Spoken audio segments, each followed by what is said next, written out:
আরব আর্মিতে তাক দুটো আমরা দিচ্ছি। ইনফ্যাক্ট ওনাদের সঙ্গে আমাদের আপনার অনুষ্ঠানে শুনেছেন 2017 সাল থেকে আমাদের আমাদের কাছে ওনারা আছেন এবং আমরা তাক বানাচ্ছি। আমাদের কোয়ালিটি অন্য দেশের থেকে উন্নত এবং আমরা অবশ্যই কম্পিটিটিভ। আমি চিপ বলবো না, কিন্তু আমাদের কোয়ালিটি এবং কম্পিটিশনের জন্যই ওনারা আমাদের কাছে নিচ্ছে এবং উইদিন ডেলিভারি যে শিডিউল থাকে সেই টাইমের মধ্যে আমরা দিচ্ছি। আমরা এটা একটা হাই এন্ড প্রোডাক্ট বলি আমরা। ছোটো ছোটো জাহাজ, কিন্তু এর প্রাইস অনেক বেশি এবং they are satisfied with our workmanship.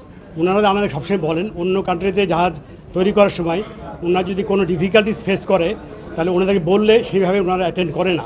আমাকে পার্সোনালি বলেছেন যে আমাদের যারা টেকনিক্যাল হ্যান্ড আছে যখনই যেটা আমাদেরকে বলে আমরা সঙ্গে সঙ্গে তা অ্যাটেন্ড করি এবং সেটা রেকটিফাই করি এবং কী কারণে প্রবলেমটা ছিল সেটা আমরা এক্সপ্লেন করি। সেই হিসাবে ওনারা ভেরি স্যাটিসফাইড। তিনটা কারণে বেসিক্যালি: কোয়ালিটি, কম্পিটিটিভ প্রাইস এবং ওনাদের নির্দেশ যেটা ওনারা দেন আমাদেরকে সেটা আমরা করি। এবং ক্লাসিফিকেশন সোসাইটি অনেক কোঅপারেটিভ। আমাদের যে এই জাহাজগুলো অবশ্যই কোনো একটা ক্লাসিফিকেশন আন্ডারে। টানা সপ্তমবারের মতো বেস্ট টিস্যু পেপার ব্র্যান্ড হিসেবে স্বীকৃতি পেয়েছে বসুন্ধরা টিস্যু। যেরকম খালেদ জাহাজটা বানানো হলো আপনার আমেরিকান ব্যুরো অফ শিপিংয়ের আন্ডারে এবং আপনার গায়া জাহাজটা সেটা হলো আপনার ব্যুরো অফ হেলথের আন্ডারে। আমরা ওদের রিকোয়ারমেন্ট যেটা ফুললি স্যাটিসফাই করি। So they are satisfy with their requirement and class requirement. In fact manpower আমাদের কিন্তু সব কিছু একটা স্ট্যান্ডার্ড থাকে। আমি এখানে বানাই কি সিঙ্গাপুরে বানাই কি ইউকেতে বানাই, প্রত্যেকটা জিনিস একটা স্ট্যান্ডার্ড আছে। আমরা সেই স্ট্যান্ডার্ড মেনটেন করি। প্রযুক্তি সেম, কিন্তু আমাদের লোকজন 2000 সাল থেকে বা 2006 সাল থেকে বানাতে এক্সপিরিয়েন্স হয়েছে। আমরা প্রযুক্তিগত দিক থেকে কোনো দেশের থেকে কম না।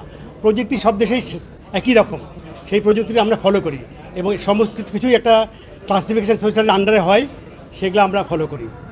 চট্টগ্রাম পোর্টে এবং আমরা পায়রা বন্দরেও আমরা ট্রাক বানিয়ে দিয়েছি, মোংলা বন্দরেও ট্রাক বানিয়ে দিয়েছি, ওয়েস্ট আফ্রিকান শিপেরই বানিয়েছে। সেই সমস্ত ট্রাকগুলো ব্যবহার হচ্ছে, ট্রাকে এই পোর্টে ব্যবহার হচ্ছে। কিছু কিছু ট্রাক হয়তো আগে ইম্পোর্ট করেছে। তো আমরা capable to build truck as per requirement of আমাদের লোকাল পোর্ট, যেগুলো তাদের রিকোয়ারমেন্ট বানাতে সক্ষম এবং বানিয়ে দিয়েছি আমরা।